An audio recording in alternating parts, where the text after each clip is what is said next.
Okay, maybe he's not the most divine, but divine. But that's how yeah. God is. Jesus absolutely is portrayed in the Gospels, in all of them, as more than a man. Maybe unjustified suffering is necessary. All of us are Adam and Eve in a sense. We all decided we chose to take That's why the fruit. pre-existence doctrine is so key. This is the restored gospel. Gratuitous suffering is the best part of Quentin Tarantino films, so I don't know what their problem is with it. Okay. Hey, maybe God did not command that. The Bible is sexist. Paul explicitly says that as Christ is the head of the church, the husband is the head of the woman. That's Racist! wash, rinse, repeat. Atheist equals racist. Atheist equals racist. This life, what matters is that you respond to the light and truth that you've been given. All of the scriptural references used in this episode will be brought to you by scripturenotes.com. For a free trial to Scripture Notes, please visit the link in the description. Welcome, ladies and gentlemen, back to Word Radio. I'm your host, Cardon Ellis. Today I'm joined in the studio by Jacob Hansen and Hayden Carroll. The tag team is here. The philosophical tag team is here to talk about questions atheists cannot answer. So what is this? Like all the time people are saying, oh yeah, well, there's no questions atheists can't answer. And so you actually made up some questions or what? What's going on? No, well, sort of. So actually, we're going to kind of brainstorm this together. So what I want to do is talk about certain claims that atheists make. We're going to steelman them first. We're going to make sure we understand the strongest version of their argument. And then what I want to do is figure out what questions could we ask that they might not be able to answer?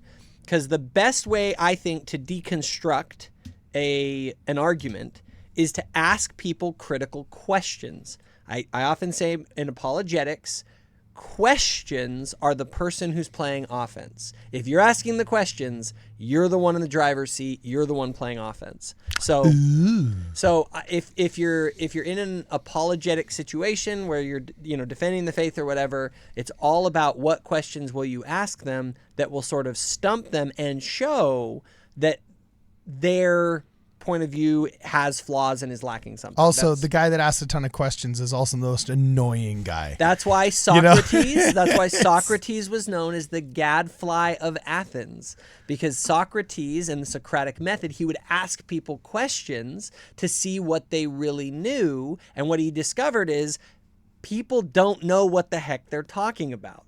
So if you know how to ask someone questions who wants to put forward, I know this and this is the truth, and you ask them questions that show that they can't answer it, then you expose that they don't actually know what they're talking about. Or maybe there's just a river that needs a bridge across it so your people can get there. And there's some annoying punk sitting there saying, well, why do we need a river? So people can cross it. What is the origins of rivers? What makes you think that a bridge Sounds like Jacob Hansen. Sorry. I apologize. So maybe that's just the guy saying, well, why do you want a bridge? Why a bridge? What kind of bridge? From where do bridges come? What is the essence of a bridge in your life? Shut up and get over there and build the effing bridge. It's like, geez. So it's about asking the right questions. Because Exactly. didn't they kill him for corrupting the youth because he was teaching them to question the authority? Isn't that what it was? I think it was something like that. Yeah. All right. So then if you got the receipts, what are the atheistic claims that they can't answer? This is like your version of horses in the Book of Mormon, right?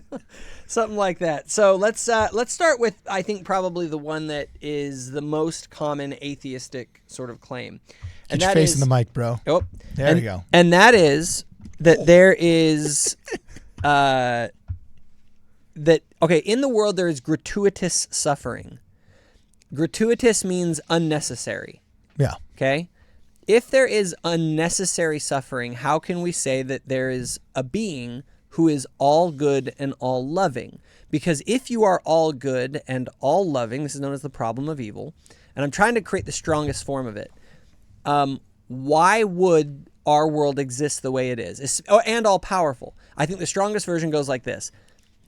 If God could create any world, because he's creating it ex nihilo, why would he have to create... But he's not. Ex nihilo is stupid. I'm giving the argument that the atheists Oh, make. Let's okay. Just go here. Well, you're an apostate that doesn't believe in the flood. Who knows? Maybe you think ex nihilo is real, you know? So, all right. So where we are is that we have this world and there is unnecessary suffering. So why does God allow unnecessary suffering to happen? What are the questions you would ask the atheist that could potentially show the problem here? Yeah. Atheists are assuming. So let's forget the Protestant take on this, because that's what causes the problem in the first place. Like you said, it's creation out of nothing. If God could have done this anyway and he had full control, which is why Calvinists are logical, that the world is how God wanted it to be. There's actually no free will. Anyway, let's leave all that aside for a second. From a Latter-day Saint perspective, the question you have to ask the atheist is all suffering unnecessary? Now, they might... Alex O'Connor... Yeah, like an atheist like Alex O'Connor will say something like that. Here's his biggest thing. What about the deer in the middle of nowhere who falls under the tree and is, breaking both its back legs and is starving to death? Like, how does that have a purpose? And as we've talked about offline often, there's a difference between being able to justify micro suffering, which may not be justifiable, versus the macro suffering, which is, or the macro lens or viewpoint of, is it fair to say in order for God to accomplish his purposes, maybe unjustified suffering is necessary for God to fulfill his purposes? And that's the question that I would ask. The question that I would ask is it not possible that there is a need to pass through a realm of injustice in order to accomplish his purposes? Well, I mean, that would be biblically accurate in the sense that if, this life is, if we want to become like Christ, his suffering was, he didn't suffer for his own sins. He unnecessarily suffered for everybody else's.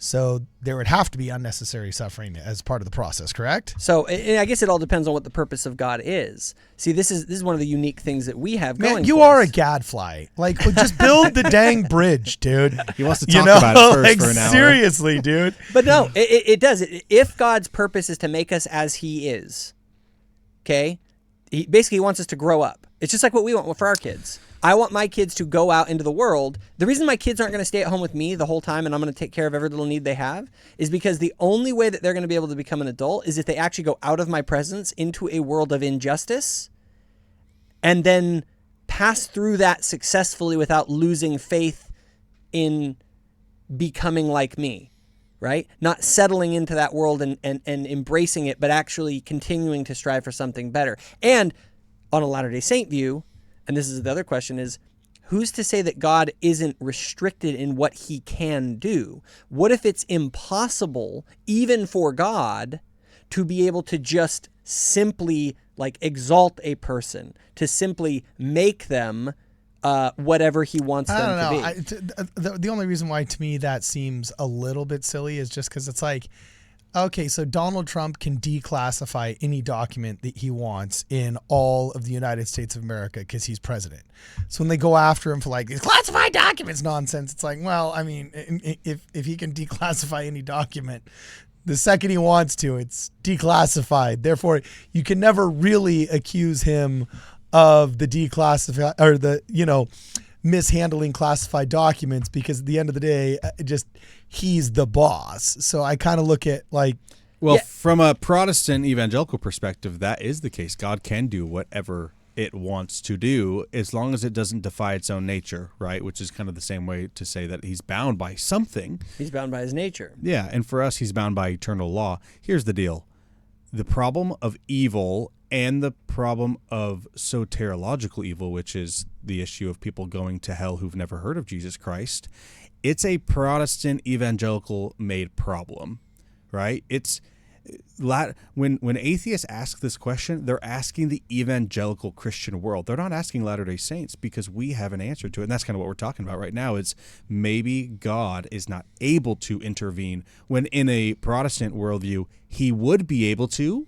And the atheists are right to pick at that, You know, but he chooses not but to. before you continue any further, I see you're doing the kind of cool geek, like, like collared shirt with no tie on thing, but it's kind of messing with me. In fact, I think, I got one right here. Here, just throw that on. Okay. Boom. He's got the Ward Radio tie. Boom. There we are, brother. In the merch Actually, store. I was about to say, what else do I got here? I've got a Hunter sprinkler head. That was in my back pocket from having fixed something at my house, and also a root beer, and I don't know why, but this is a wild treasure trove underneath the desk. An original Legend of Zelda 1983. Wow. Instruction manual. People don't realize the stuff that's in the Ward Radio studio. This place is actually like a treasure trove. There are guns in here, like, and I'm not talking like modern guns. I'm talking like 1800s weaponry and old cuckoo clocks and it's pretty cool. Hey, now seer stones. We got some seer stones. Look at that. In here, Did you do a double or a single Windsor? Double. I do a double Windsor. You did a double Windsor. All right. Wow. Now oh my gosh, it makes you look like a young kid going to a job interview. That's right. Look at that. Oh, hey, that's pretty. That's not bad, man. That's not bad. That isn't bad. This is our way to identify ourselves with other Ward Radio watchers at church, so then we can like look at each other and be like, I'm gonna give out 10 free ones in the church office building. Just sneak in like Santa Claus, just straight down the chimney. All right, so where were we? All right, so we were talking about the problem of evil. One last note on the problem of evil, okay? Because there's a side to which this problem is, this is the hardest part of the problem of evil. It isn't, logically, it isn't so much a problem as much it is emotionally. And that is, why doesn't God intervene in some cases, and why does he intervene in others? Okay? Now, Are you saying he does intervene? Yeah, I would absolutely. I mean, to believe that God does actually to save people from suffering. Yeah, sometimes. But for example, when Alma and Amulek are watching the people burn alive, and Amulek says, "I want to save them," and Alma says, "We can't do that because the people who did this need to be judged." Yeah, and so there are times when God will withhold His hand, and there are other times where He will do something. And is it fair to say more often than not He withholds? I don't know. I would say it isn't a matter in my mind of how often. The real question, and this is the hard question, is why in one case and not in another? And that you can't answer that. Exactly. That's the problem. You can't answer it. Now, on a macro level, you can say, look, and this is where I kind of come away. We signed up for this. All of us are Adam and Eve in a sense. We all decided we chose to take That's why the fruit. pre-existence doctrine is so key. This is the restored gospel. Yes. That's why it solves everything Joseph Smith taught, solves all of these crazy issues. It solves it on a macro level, but it doesn't solve it on the micro level because there still are unanswerable questions. Because you still have to say, why didn't he in this case and that? But there's sort of an assumption here, and this is where this isn't light stuff. Like, this is, people deal with the absolute worst things in life, and they go, well, why didn't God answer my prayers in that instance? And the only answer you can give is that, look, we live in a fallen world. It's meant to be unfair. God intervenes as much as he can, and at some point, like, he didn't intervene in this case for some reason, and that reason may be that he trusts you. That he trusts that you're the kind of person who can actually turn this into something good. It reminds me of that chosen scene where Christ is talking to one of the characters, and he's like, why didn't you heal me? And he's like, do you have the faith not to be healed? You guys know what I'm talking about? Yeah, it's a pretty famous, it's become a favorite for a lot of watchers. And I think it's the same thing.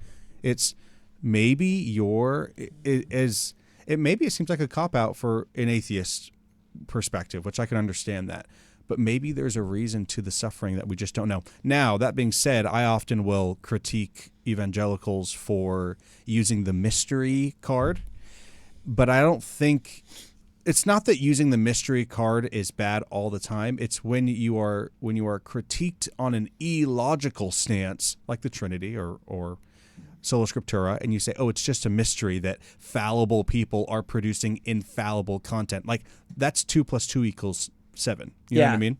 And to say mystery on that doesn't make any sense. It's just saying, I understand it's illogical, and I'm not, and I just don't want to deal with it, or I don't know how to deal with it. This mystery is like, It's not illogical. We just don't know the reason. So what are like all these big words? You guys are using a lot of big words Soteriology, here. I want to know, like, so the first one, I'm writing this down. First question that they can't answer is the problem of evil. Gratuitous suffering. Is gratuitous suffering. They can't answer. No, they can answer it. The question that we would ask the atheist is, why is it not possible that unjust suffering is necessary for God to achieve his purposes? Okay. Gratuitous suffering is the best part of Quentin Tarantino films. So I don't know what their problem is with it. Okay. And second off, what's the second one? So what's the second so let's go on to the next one. The next claim by an atheist is that the Bible contains like terrible moral lessons, like the slaughter of the Amalekites, for example. Every man, woman, child, and infant is commanded by God to be slaughtered. And yet you guys are going to say that this book is teaching you the proper morality. If they said that about vegans nowadays, I might be on board. I'm just saying, not the Amalekites. That was bad. God took the L with the Amalekites, but the vegans. So again, what is a question, Hayden, that you might ask an atheist who makes that claim? Yeah, an atheist who makes that claim would also, at the same time, using the other side of their mouth, say that the biblical text, the New Testament even, is not reliable. And so they'll say that it's not reliable in this, but then as soon as God is commanding children to be killed, then it's like, oh no, that's accurate. God did tell him to do that, or tell them to do that. And my question is, why don't you use the same standard? Like, as Latter-day Saints, we do not subscribe to an infallible text of the Old or New Testament. And so we don't have to eat that God absolutely did. I think it's okay for a Latter-day Saint to say, hey, maybe God did not command that. Yeah. And I would agree there. I would also ask them, by what standard are you judging this wrong? I would say, I would ask them this. Morally. Would the Romans look at that scripture and be like, that is so immoral? No. And an atheist doesn't have an objective, or I don't know an honest, serious atheist who says, no, there is actually right and wrong, because you can't justify it. All you have to do is ask the question, by what standard? And ultimately they'll come down to, well, it's essentially personal preference. It's power and preference. Are atheists like relevant still anymore? I thought they just all went woke and everybody decided they hated woke. And in the post-woke war, we realized, oh, those idiots were the ones that wanted us to all mask up and lose our jobs. Let's stop listening to them. Anytime you're talking about morality with an atheist, the problem is that any atheist who's living in the Western world, their conception of morality is entirely shaped by the biblical world. They're using the Christian morality standard to criticize the Christian worldview. So why don't we just make fun of their stupid fedora and their like pasty skin, and then just leave and say later incel loser? Yeah, no, I agree, and I think that it's demonstrable that. Why don't we descend into ad hominem? And just like, okay.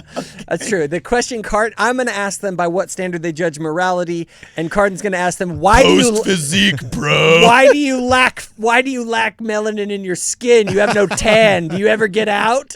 Yeah, touch grass, loser. It's like, okay. So I do think though that when you ask, the question again is by what standard, because the problem is they're going to come up with, as you pointed out, Hayden, that their standard of judging morality is arbitrary, and it's not only that, it's socially conditioned.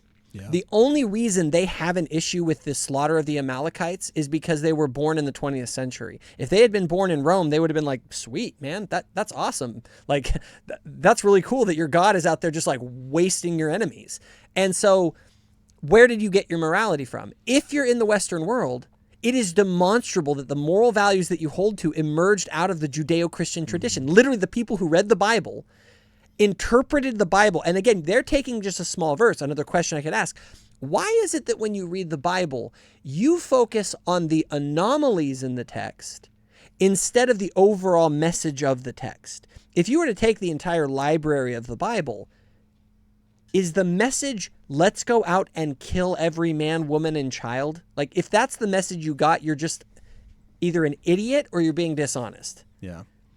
And again, another point to make is that just like the gratuitous suffering, this issue is also picking at Protestant, evangelical, mainstream Christianity, creedal Christianity, right? Yep. This is the problem that Latter-day Saints, another problem that Latter-day Saints don't deal with. And I'm gonna put this out there. We use a lot of times we talk about Protestant evangelical Christianity and stuff. I think the better term to use is creedal Christianity, the Credists, because the Credists are, Orthodox, Catholic, and they all, it isn't just even Protestants. It's the Catholics have this problem too, because once you form this concept of Scripture as being infallible, it's not a Latter-day Saint problem. that's not our problem. Like, that's why, this is a good conversation to have, because when you go online, Latter-day Saints, and you see people who are picking on Christianity, whether it be Christopher Hitchens or Sam Harris or whoever it may be, they are not picking on Latter-day Saintism, because we have doctrines that solve these. That's why we're having this conversation. Yep. Well, and it's also one of the most frustrating parts about being a Latter-day Saint. It's like being a libertarian. When people get angry and say, oh, yeah, anybody that didn't vote my way obviously hates freedoms. And you're like, well, no, see, actually, the Patriot Act was bad, and I'm not with those guys. But, like, on your censorship, no, I'm definitely against you, but no, I'm not with that. And that's just the way it goes. So let's real quickly go to the next one. It's on a similar topic. So the third one, the third question, okay. And that is that the Bible is sexist, right? So, by the way, I can only see a total beta atheist male making that question. Actually, no, they don't say making that question in English. That's how you say it in Spanish. Hacer la pregunta. Asking that question. Yeah, that would only be a challenge that some really pale, poorly mustached, cheap suit wearing, quote, atheist male would ask. Now that we've got the ad hominem out of the way, let's see if we can address sure. So let's talk definitions. We have to know, what do you mean by sexism? Can you tell us what that is, and then we can determine what standard we're going to use. An unfair standard of where men are given preferential treatment over women. Can it go either way? Is it sure, sexism fine. if that's women? Fine. Okay. Yeah, we can say that. And what time? And the Bible. If I'm going to play the atheist steelman here, so I would say, look, when you look at the Bible, it's very clear that men and women are not treated equally. Okay. The dudes have to slave away all day on the oil rig, and hey, well, the Bible Tiffany, come work on the oil rig. We're short a hand. Paul explicitly says that as Christ is the head of the church, the husband is the head of the woman or over the wife. Okay? So he explicitly puts out there that men are above women in sort of the chain of authority and in the chain of social structure. And that's sexist by definition. If you're going to I call it based. Yeah, well, if you're going to use that definition, then sure. But a lot of things are sexist and racist 5,000 years ago that are not, rather. Well, and the atheists would turn around and say, yeah, exactly. The Bible is a sexist book. That's my point. And my question is that bad? Like, is sexism wrong? Yeah. So since 99% of the prison population is male, should we just imprison 99% more females? Let me look into how I would address this. So, first and foremost, I would ask, is the Bible sexist? Again, to the same thing, to a Roman. Would a Roman look at that and say, this is sexist? It's like, no. In fact, not even close. In fact, Paul also says, and I'm to put this into a question, figure out how to make your statements into questions. I'd ask, why is it then that Paul said in the first century in a Roman Empire that the man's body is not his own, but the woman's, meaning that she has power over his body as he has his over his? Most people don't realize what he's even talking about. Now, is that a radical statement? For them, yes. Oh, insanely so. To tell a Roman man who in the Roman Empire was entitled to sexual relation with any woman he wanted to who was a lower station of him, like a slave girl, To tell him, like, no, you can't do that. You have to respect the bodily autonomy of a female slave was insane. Now, you guys are going about this all wrong. Okay. You're going about this all wrong. Okay. Whenever one of the progressive woke scolds doesn't like something that we say, or just doesn't like anything in general, what do they always call it? Starts with an R. That's racist. Okay. So when you meet an atheist, you just need to be like, sorry, I'm not racist. And you're a racist. And then, all you have to do is just call him racist. And here's the reason why. I just literally Googled famous atheists. Not a single black or brown person on the entire Wikipedia page. No, that's Ayana Hursti Ali. She converted, and then there's Oprah, who is actually questioning an atheist. So the only black people or brown people that show up on the entire list of famous atheists for the past 200 years are all white colonialists. Question over, done. If you're atheist, you're racist. Atheist equals racist. Wash, rinse, repeat. Atheist equals racist. Atheist equals racist. Atheist equals colonialist. Atheist equals colonialist. And then say, overcome that, brother. And then it's all done.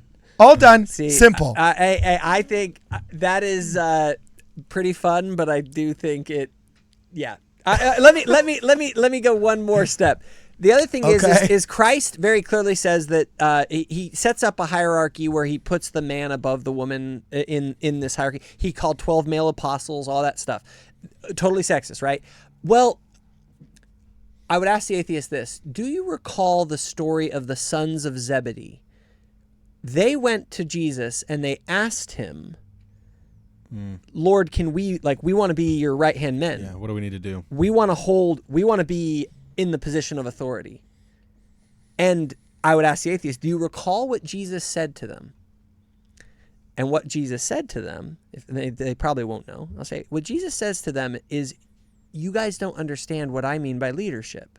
Presiding. My concept of presiding and being in the position of leadership, he said, the Gentiles lord over others. He said, but in my kingdom, he who is greatest among you will be the servant of all.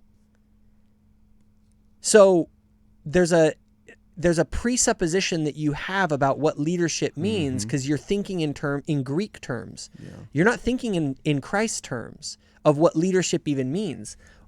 So if you're going to say the Bible is sexist because men are put into a leadership position, it presupposes that leadership means what you think it means. Yeah, but what about that verse in 2 Timothy or whatever where it says the woman should not speak in the church, and if they want to talk, they should talk to their husbands at home? What about that verse? Oh, so first off, totally based, and I wish it were real and not a forged book in the Bible. How do you turn that into a question? I don't have to piss people off. I call them racist, say you're an atheist racist, and then I walk away. Done. I go build the bridge. Are you sure that is not a later interpolation that was put into the book later? Are you confident of that? Are you aware of... Look, you can't use big words like interpolation with atheists. They're stupid and racist. No. That you have to use them, because the thing is, if you use the big words with the atheists, because they think they're the smart kids, and then when the Christian is using words that they don't even understand, it really makes them look bad. Okay. So all right. Okay. So that's any other thoughts on that? Well, how do you want to answer that? Because I think you didn't answer that question. How is it sexist? Yeah. The interpolation. It isn't. Sorry. I don't believe that was actually from Paul, and if it was, then it's out of character with the rest of the biblical. And he's wrong. Yeah, it's. What wrong. about this? What about women in leadership positions like priesthood? Women priesthood. Well, here I would. Well, first of all. So to that, I would ask, if somebody wanted to bring that up, I would ask them this question: do men and women have inherent differences? Yes. So why would we expect for God to have the exact same purposes for men and women in this life? Because God is just. Yeah, he couldn't. I don't know what to say to that. Yeah, it's like saying that. Well, because people are different, we immediately see means they're not equal. What I'm saying is that you can be equals and have different roles. Okay, but what about a woman who is a man and a woman where the wife is more headstrong than the man? Can she be the head of household because that's her strengths? Can she play on? Can God be okay with her playing on her strengths? I think that.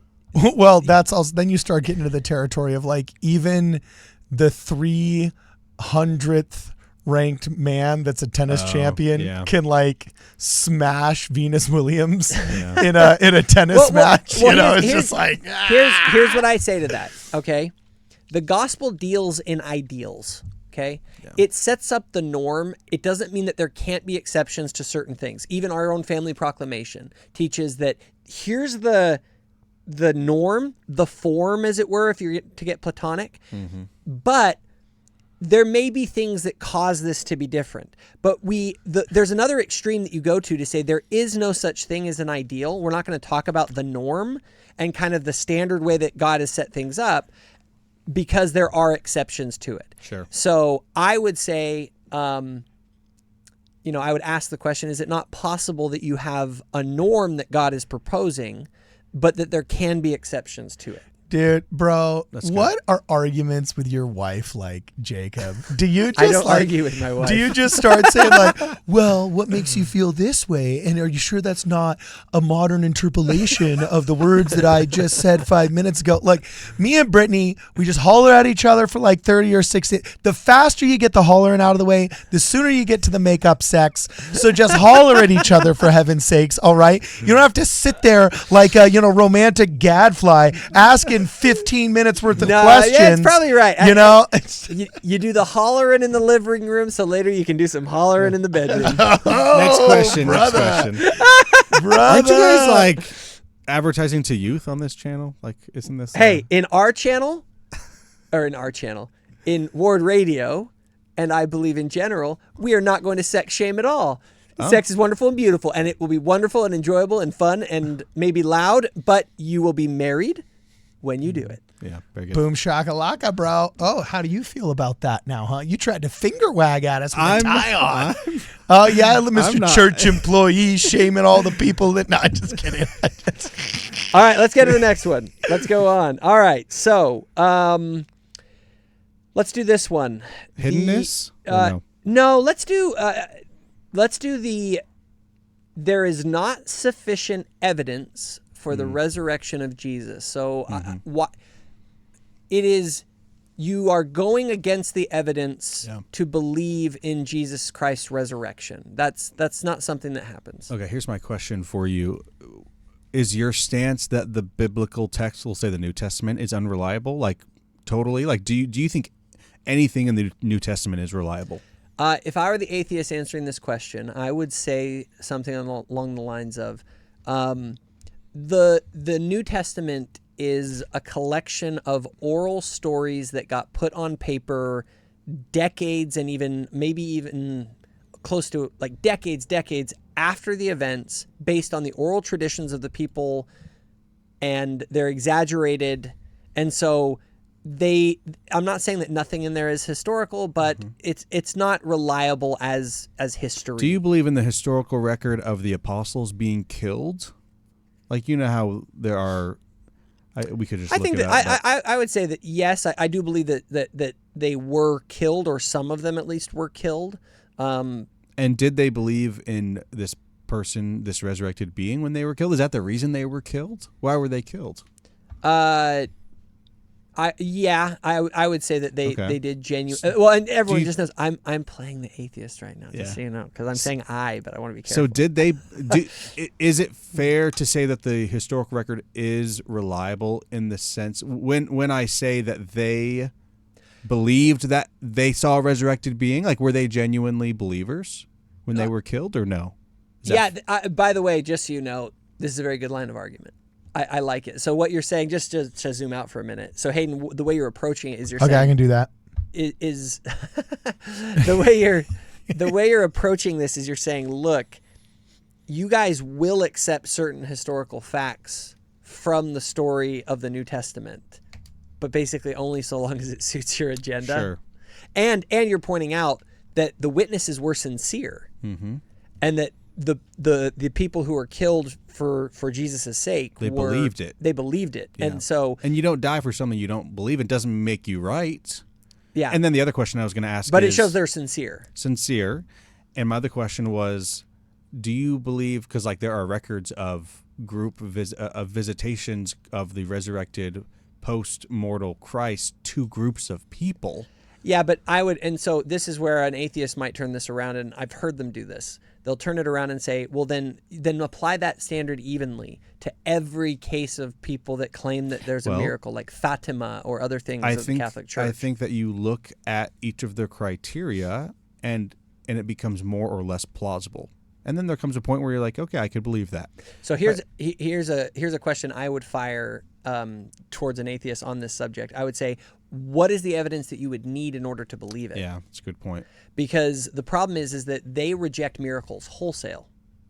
So what they're saying is that it's more likely that these guys were mistaken, even if they believed it. Even if they believed it, than it is that someone actually rose from the dead, because people rising from the dead, that doesn't happen. So if this, desk in front of me just lit on fire, but like I was in the fire and like it was a miracle, and then like it went away, and then like this being came into the room and was like, "Hey, Jacob, I am God." Would you believe that was God? And like let's say the whole room lit on fire, but we were just sitting in here. Yeah, but it's, and I can see what the atheist response to that is going to be something along the lines of, okay, you had that experience, you can say that yourself, but you can't get me to think that really happened, because it's more likely you're a liar. Insufferable So you're people who are hallucinating. never satisfied, that deserve to be openly mocked. Let me ask you a more basic question, a more fundamental question. Uh-huh. If the Christian God actually did exist, would you want to worship it? Would you want to worship it? In this case, I've heard different answers to this, but I'll play the atheist who says, yes, I would. Okay, so you're the unresistant non-believer. Yeah, I'm a non-resistant non-believer. Okay, and what? Yeah, okay. So let's go back to, what are you looking for? Have you looked for God? Yeah. And when I say God, how did you interpret that word? What does that look like? Yeah, there's a whole line of questioning that this could lead into. Mm-hmm. Going back though to the point of the resurrection. Oh yeah, okay. Let me real quickly give my take on it. I would ask, first of all, what standard they would, like, what do you need to even believe in this? And I would show that standard is arbitrary, mm-hmm. right? What they're saying is it isn't to say that there isn't evidence for the resurrection, okay? What it is they say, there's not enough evidence to convince me. And to that I say, so what? That your standard of evidence is arbitrary. And furthermore, I would say that the evidence for the resurrection, it becomes compelling once you arrive first at a belief in God. Because I would say, if you knew that God existed, if you knew that it was more likely than not that there is a God, maybe even. No, I'm saying, let's just cross that bridge. Let's say there is a God, right? I talk about the level 1 conversation, right? The theistic. The resurrection question is only a question once you're a believer in some sort of a higher power and you're looking for that higher power in the world. I look at the resurrection and I'm saying, the best explanation for that. The best explanation for the story of Jesus is that it's a genuine story. That is more likely in my mind, or I would even put it this way. It is, as I look for God, the Jesus story is the most likely story of God actually interacting in the world compared to all the other alternatives. Yeah. Remember, I'm not looking at an arbitrary standard of evidence to where I will believe just whatever, or don't. What I say is, all right, I'm looking for God. I have to place my faith somewhere. I'm going to place it in the option amongst all of the alternative explanations for God's interactions in the world.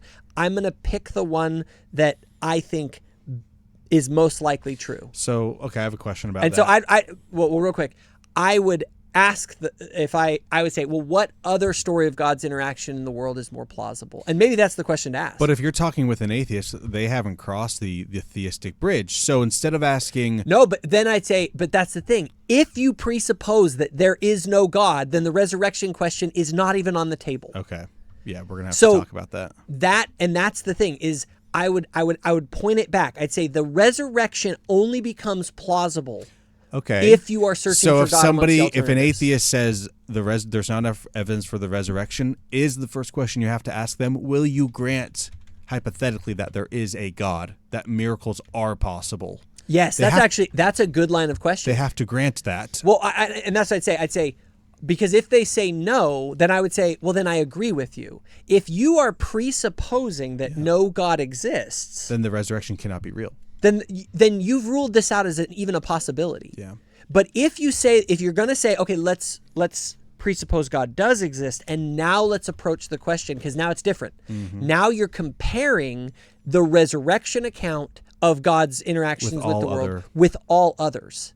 And you're saying which one is the most plausible explanation for God interacting in the world, if he indeed has. Mm-hmm. Now, if you're going to say, well, God hasn't interacted in the world, I'd say that's just the same as saying he doesn't exist. Totally. So is the question not what evidence do you need to believe in the resurrection, but it actually becomes what evidence do you need to believe that there is a theistic God in the first place? Yes, but I would it's go reframing. back. I would step back even one more step. Nature of reality. Well, I would say this is you got to get the God question out of the way first, because you're only approaching the resurrection in terms of comparison once you've crossed that initial bridge. Because before you've crossed the bridge that God exists, the resurrection is not even a question that's on the table. So what are the options if somebody doesn't want to presuppose the authority of the modern Latter-day Saint Church, the authority of Joseph, the authority of Jesus Christ, but they want to talk about God? Where should they go? Well, I'm just saying is that, I mean, the only issue is with this is you're kind of changing the subject. You're saying, I don't want to talk about the resurrection until we grant God. And I do that same thing for the restoration. I say, look, I don't want to talk to you about the restoration unless you're willing to grant theism and Christianity. Sure. If you haven't granted those, then I agree with you. And I've said this to Bill Reel. Bill, I agree with you that it's absurd from the level that you're at. Bill right Reel now. doesn't even understand the levels of conversations at all. He doesn't understand anything about many things. He just is like, I read the CS letter and I'm angry. Bah! Anyway, That was a pretty good impression, bro. it wasn't bad. Okay, so if they do grant theism, how do you respond? Let's say, let's say that God exists and I'm looking for him. Why? Give me the argument. Why so God, is Jesus Christ? I would ask, has God interacted with the world? I don't know, but I'm totally open to the... Okay, well, are you willing to grant that? Yes. Because if you're granting that God exists, you have to grant that he's somehow interacted, because otherwise it's sort of like, it's as if he doesn't exist. Yeah, if he's a deist, then if he doesn't communicate if you're with us. just a deist, then it's... Yeah, I think if a God atheism. exists, that he would want to communicate with us. Okay, but so how do I decide on where that is?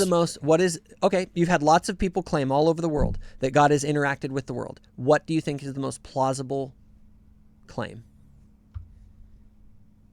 It's a great question. Yep. I want you to show me something that is more plausible than the story of the resurrection. Okay. So now, this is the thing. I've moved from an arbitrary standard of evidence to a comparative standard of evidence, which is exactly what you need to do. I do the same thing with Christianity. Once you grant Christianity, where is Christ? Then it's like, now I'm comparing Christianity. Yeah, is it Catholicism, Latter-day Saintism, Protestantism? Yeah, exactly. Good. So that's the way that I would approach that one. Anytime you're dealing with the evidence for one of these things, because you can't argue the evidence unless you grant certain presuppositions that act really as the foundation for everything else. Sure. So I like it. And that's it? Oh, there's more? Do you want to do divine hiddenness? We'll do. There's one more. There's one more on here. Oh, let's hit it. Okay. Oh. Yeah, go ahead. Wow, we've talked for like 15 minutes on that one. Are you sure we can't just go back to atheist, racist, atheist, racist? It just seems far more efficient. It is pretty efficient. I will say. All right. But let's go on to this one. So, all right. It's the claim that Jesus did not, the historical Jesus did not claim to be God. He only claimed to be the Messiah. And the reason we know this is because Jesus does not claim to be God in any of the first three Gospels. This is the synoptic Gospels. The titles he refers to himself are things like the Son of Man. In Jewish thought, the Messiah is not God. The Messiah was someone who is going to come and become the king of Israel and basically free it from suffering as God's servant to bring it back to its former glory.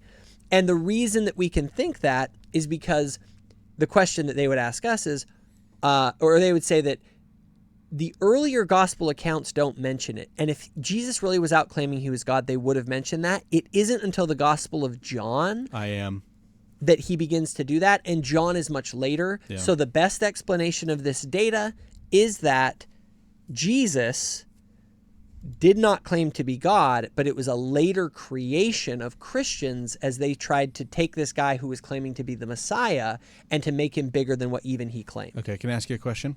Absolutely. The first three Gospels, Matthew, Mark, and Luke? Yep. Do you believe that the authors of those texts believed that Jesus was more than a man?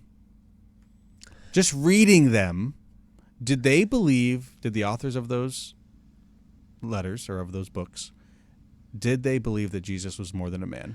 See, and I think that's a very good question. I would rephrase it a little bit.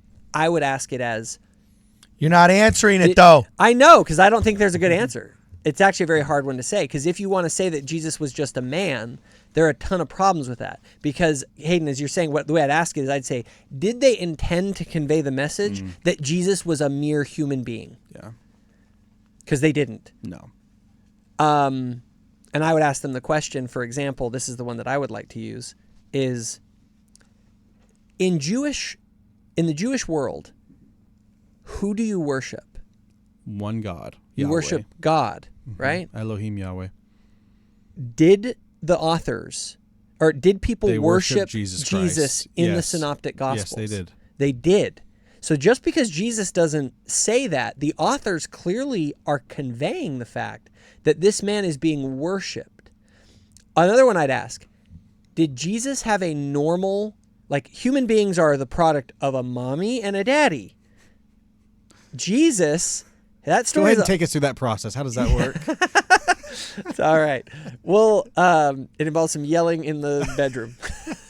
Why do you keep using the word yelling? I don't know if yelling is really... Well, all right, we're not going to go into why. Okay, so go ahead. Anyway, so you're appealing to his birth. So his birth, yes. Impassioned moaning. No, okay, all right. The authors, if he was a man, he would have had a mom and a dad, a mortal. Exactly. Dad. Jesus very clearly was the product of Mary and the power of the Holy Spirit. This is not a regular human being. Right. Okay? So I think that's exactly the question to ask.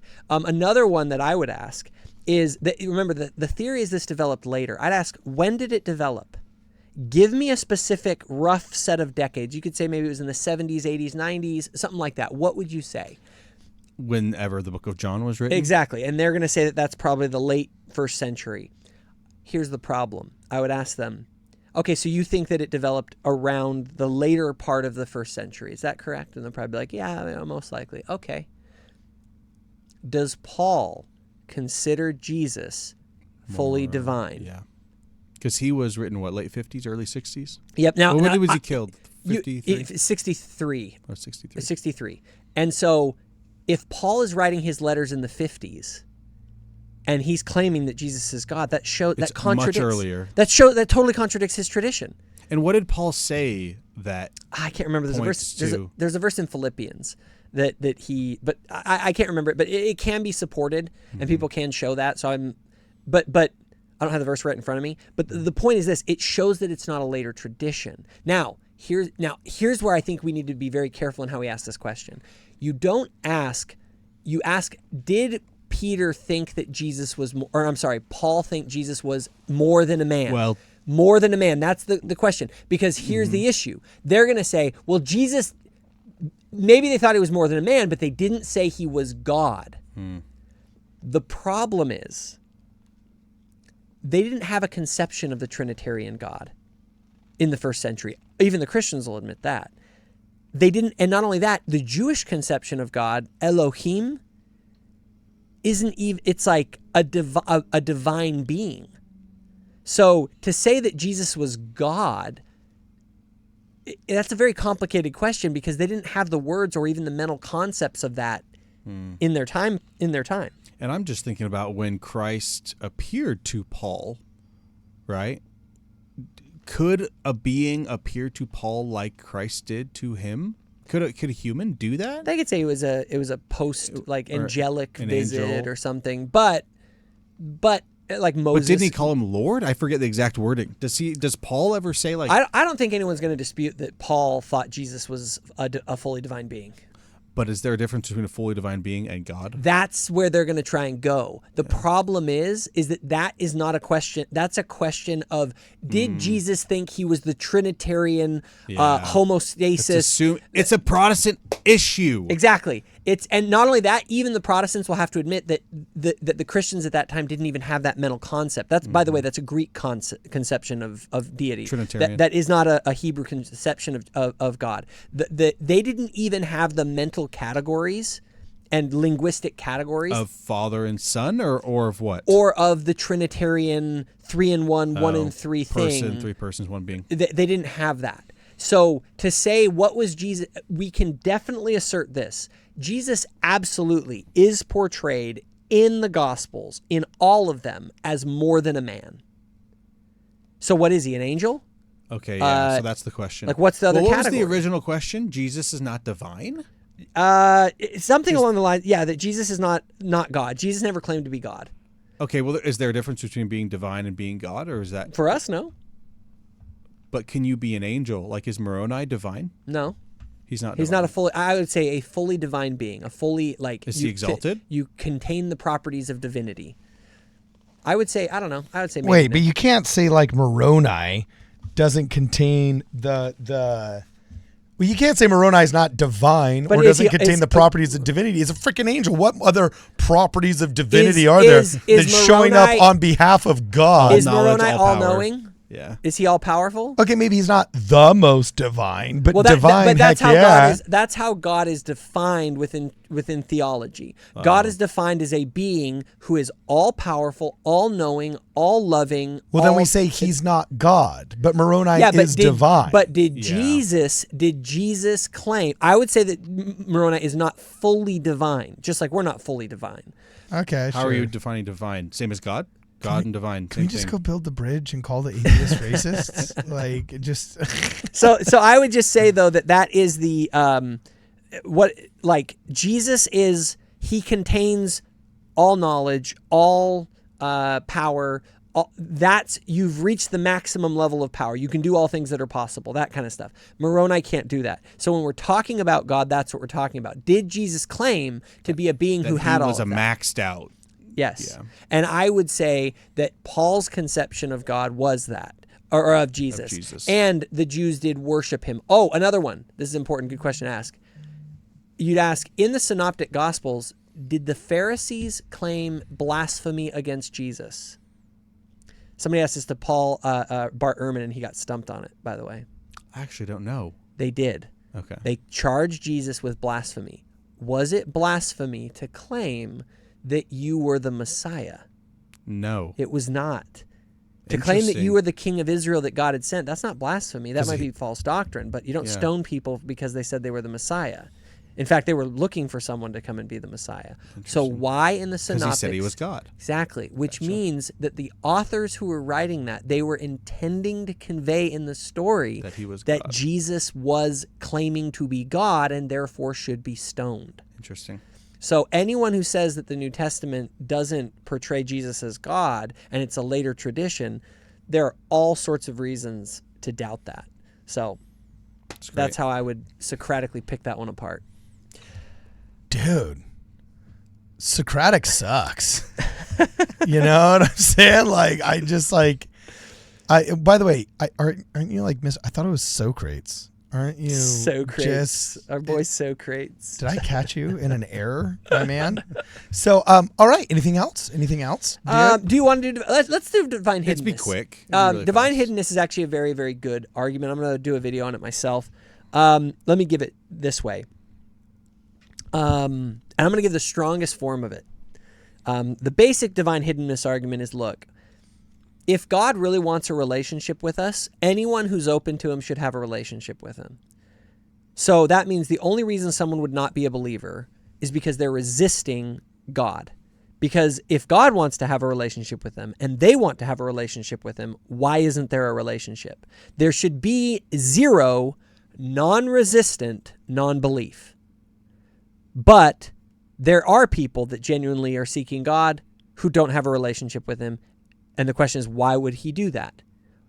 Therefore, an all-powerful being should not be restricted in being able to reach the people that want to reach him. Therefore, it is because there is non-resistant non-belief in the world, God does not exist. And let's strengthen it to its highest degree.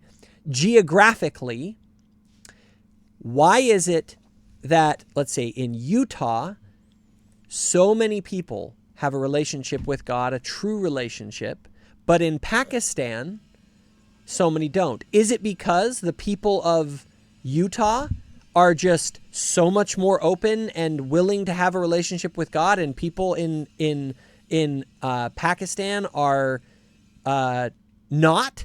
Like, does God love Utah more than he loves Pakistan? Because certainly if both groups have an equal number of people that are actually not resistant to him, then they should have a relationship with him. So why is there such diversity of belief around the world instead of having uniformity of belief? Because, roughly a similar amount of people in every location are open to having a relationship with God. Okay, here's a question. How are you visualizing a relationship with God? What does that mean? Can you parse that out? It's a good question. Where are you going with it? I'm wondering if people have a relationship with God and they just don't know it. I think that's a brilliant point.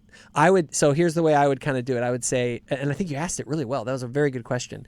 I would say this, and it's part of Latter-day Saint theology. I would ask, are you familiar with the parable of the talents? And they'd be like, oh, I don't know. I would say, well, in the parable of the talents, how many talents are given to each person? Are they all given the same? 1, 5, 10, right? Yeah, I think it's one. Yeah, one. I can't remember, but they're given different amounts. Now the question is, how much is expected in return? Is it the same amount from each person? It's not. In other words, what God expects is for you to make a return on what you have been given. If you have been given less, he doesn't expect the same from you, but he gives something to everyone. Everyone has access to God through goodness, beauty, truth, the light of Christ. Yeah, morality, basic morality. And anyone who responds to that light, that is the way that you are responding to what you've been given, and that's what you're judged on. Not if you're a member of the Church of Jesus Christ of Latter-day Saints and you get baptized. Now, we believe that ultimately that all ends up happening. But in this life, what matters is that you respond to the light and truth that you've been given. This is another Protestant issue, the soteriological problem of evil. Why does God create people who he knows will never hear the name Jesus Christ and suffer in this life? And then he created a hell that he says, hey, you didn't accept me in this life. And the Protestants would say, oh, they knew in their hearts. It was written on their hearts and they didn't accept Jesus Christ. Therefore, they're going to hell to be consciously tormented and tortured forever. Latter-day Saints don't deal with that problem. Yes. And I would say that... and there are different brands within.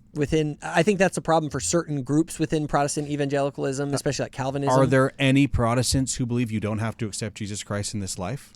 Well, people might say that there might be progressive groups that say, "Look, you accept him by accepting the light and truth and goodness in the world around you." I've never heard that. Well, let's regardless of their issue with the problem. I think that the problem is in the way that you do. I would say that there actually is no non-resistant non-belief, but God doesn't care about your belief in the sense of this is where theology matters so much. Do you have the right theology? Yeah. We don't care about that as Latter-day Saints so much. I mean, there's a level to which we do. What we care about is, are you responding to the light and truth that you've been given? And everyone has been given some degree of light and truth. If you're born in Afghanistan in some village in the mountains, you still have God speaking to your heart in some way, giving you light and truth. Yeah. Are you resisting it? Like when you see a baby being punched in the face, like you can have a response to that, and you don't have to be a Christian. You don't have to have a Bible. You don't even have to know Jesus Christ. Going straight to That punching escalated babies. quickly. But right? I mean, it could be more gruesome than that, but punching babies in the face. Not a kid getting bullied at school. Now- Not like, an old woman getting robbed on Fifth Avenue. No, when you see a baby getting punched in the face. But you know what I mean, right? I guess to be fair, you could make the argument that, if people are not mentally well, they might not be able to make a judgment call on punching a baby in the face. Or if they've been raised or nurtured in a way that makes them think it's okay, they could be corrupted, right? But then I would, to agree with you, God does take that into account, right? If you're raised from day one to be taught that it's okay to punch babies in the face, and then you start doing that, you might not be held accountable. Well, you're not going to be. No one's going to. Everyone's going to have a different level of accountability based on the light and truth that they've been given. And so the idea. And I don't think Protestantism believes that. I don't know anybody who says that. Well, this is again, if you bring up that issue, if you bring up the issue of divine hiddenness, I would say that. Well, here's the other part of the divine hiddenness argument that's very important. I'd ask them this. What if it is necessary for God's purposes for him to be to some degree hidden, that he gives you adequate light and truth to respond to, but you got to go, it's like you have to pursue that to get to him. And he does that because that's what you need for your own development. See, we believe in the restored gospel that life is a test, but I kind of hate that word because people think of it like God's like arbitrarily like, well, I'm going to put them down there and see what they do. Like, are you guys going to...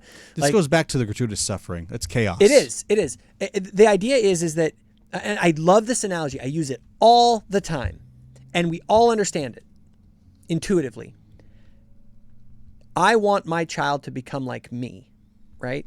In a certain sense, right? I want them to have all the best of me. And if you're God, that means you are all the best, so you want them to become like you. That is God's purpose. God's purpose is to make man into beings like him.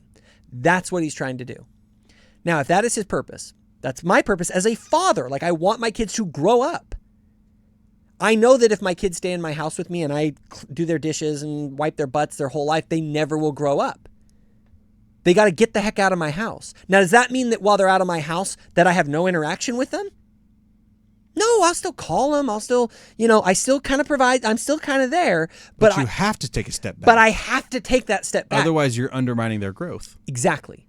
And so what if we just extrapolate that out to God? This is our period outside of the house.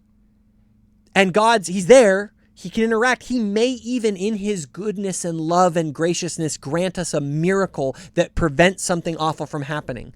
But he might not either. My dad might not bail me out if I do something stupid or if something happens. Maybe, like, when you're a little child, like, if they fall over and they start crying, you might go and want to pick them up and do that. I remember when we were helping our little ones sleep better at night. We had to let them cry it out because that was necessary for their development. And I'll tell you, as a parent, when your kid's in there screaming, crying, your little baby that's just like the cutest thing in the whole world, and you just love them, and you hear them in there, and they're really upset. And you as a parent are like, eee! But you don't have to leave them. But when I did that, all of a sudden, like a few days later, we started putting them down, and they just go to sleep. And they were in way better mood. Everyone was happier. Why can't we use that similar sort of logic to understand why God isn't more obvious to us? He wants us to grow. Because the Protestant purpose for God is to bring us all back to him. And so it's the divine hiddenness is a problem. Well, faith alone is a massive problem because what they mean by faith is basically you have to confess with your mouth that Jesus is the Christ. Mm-hmm. And if that's the case, and not only that, you have to believe in the right Jesus. The Trinitarian. Literally, your salvation is all about your theology. Yeah. And that is cuckoo. Yeah. That is not, and you're right, this problem, if it's about theology, well, people in Pakistan have the wrong theology. Yep. So they're all going to hell. That's exactly why they do missionary. That's why they evangelize. Yep. Is to save people. And for us, there's a different thing though. You might say, well, then why does God care? Why does he send out us missionaries? Okay, that's another question though. You're right. And I would say this. I would say because God has given everyone a certain baseline level of light and truth. He does that for everyone. But he's using us as co-participants Yes, it's as for us. part of our development Totally. to learn to love and to share light and truth with others, to take them. It's like he gives everybody this much. And then he says, you guys all go out and work together to spread light and truth to higher levels so that people can continue to develop. But I can't do it for you. Yeah. Part of the plan is that all of you Have to figure it out and help. you build the kingdom of God on earth by doing it. Yep. Yeah, that's my other analogy is, have you ever taught a Sunday school class or a seminary class or a family home evening? You know who benefits the most in a learning environment? It's the teacher who prepared the lesson. Yep. Is that just kind of like the stupid boomer thing you're supposed to say? No. You know? No, it's true. It's, All of us here served missions, and all of us know that the person that got the most out of our mission was us. Totally. okay, you don't think maybe the person whose life was bettered by being injected into a community he didn't have before might have actually benefited more possibly than you? Possibly, if he took advantage of the light and truth that I brought. That's true. But ultimately, it's I was the one by participating. I'm not convinced that that's not just a cultural phrase that we've brainwashed ourselves into saying. It may be, but is it not truth on principle that someone who learns something to teach it? Well, sure, maybe, because I hopefully someday I might have to be bishop someday. I hope so. It's both and. No, it's because they will have run out of everybody else. It's both and, Cardon. Both are edified and glorify God together. The thing is let's say, and I fully say this. I say I have 5 talents. Like I was given the 5 talents in it, but that also is like, oh crap, I have 5 talents. That means I have to give back 5. I don't just give, I have to double it. I got to give back 10, right? The person who's got 1, they just got to double what they have. So the way I see it is part of my way of doubling, because I've had all the things that I've had, is to go and help other people develop their talents. Like I'm called to go to the person with the 1 talent and help them to develop into 2, right? All right.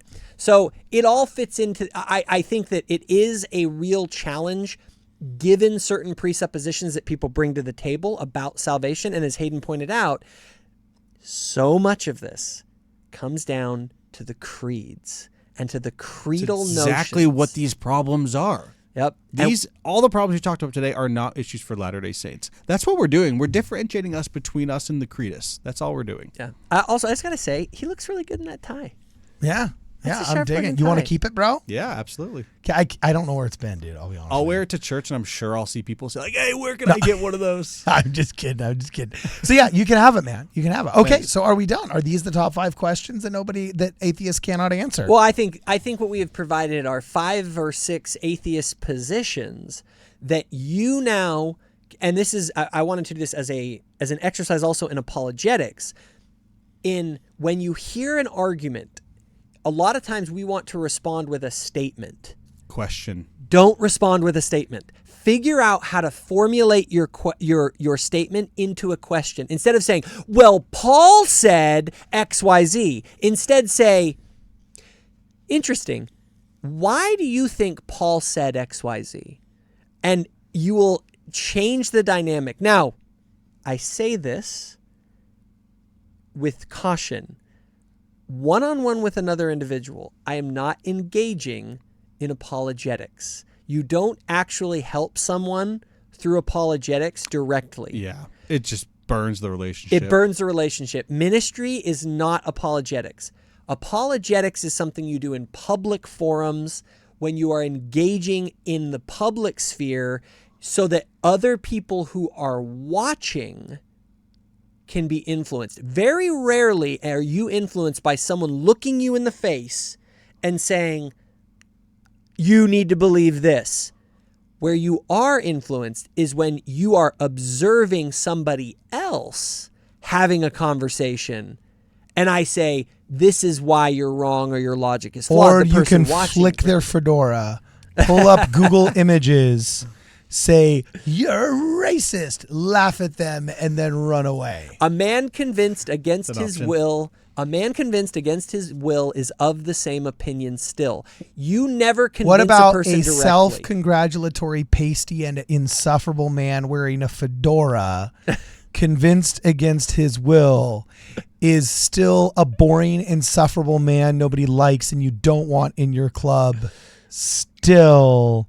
And so if he's making a lot of noise and destroying human relationships and mocking you, saying you're stupid if Cardon, you believe, you can look at him and say, you're stupid, ... and racist. I'd go back to and you can switch the screen on this if you like, atheists are racist.